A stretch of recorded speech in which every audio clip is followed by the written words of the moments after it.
नमस्कार ओडिशा आपण देखुछंती न्यूज 11 ओडिया आसंतु जानिबा आजिर प्रमुख खबर गुड़िक जदि आपण आम चैनल रे नुआ तेबे आम चैनल को लाइक शेयर सब्सक्राइब करिया को भूलंतु नाही। चलित मास शेष सप्ताह प्रकाश पाइब युक्त 2 रिजल्ट केउ तारीख रिजल्ट प्रकाश पाइब से नहीं किछि निष्पत्ति होई नथिले मध्य एक कला विज्ञान और वाणिज्य विभाग फलाफल जारी कराजियो बोली जଣା पड़िछि।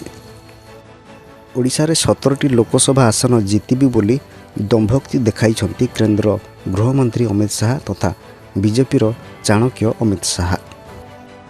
ग्राहकों को आश्वस्ति लगातार 3 दिन धरी खसुछि सुना रेट। भारत में आज 22 कैरेट सुनार मूल्य 400 टंका ह्रास पाई 67,750 टंकार रही।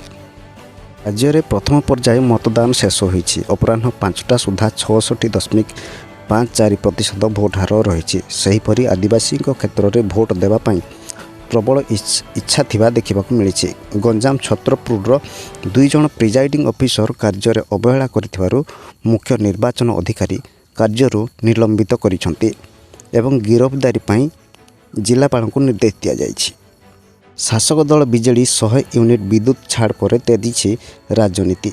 एपटे बीजेपी आउ कि पंथा आपणैब बोली बाट पाउना राजनेता एवं कांग्रेस एथिरे कौनसी मतामत दे नथिबा जଣା पड़िछि।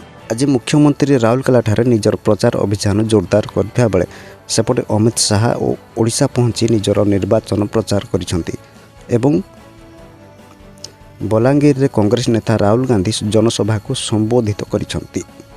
आज मुख्यमंत्री नवीन पट्टनायक करिबे मेगा रोड शो। बीजेडी बहु कर्मी और नेता जोगदेबे एवं 10 प्लाटून पुलिस फोर्स रहिबे बोली जଣା पड़िछि।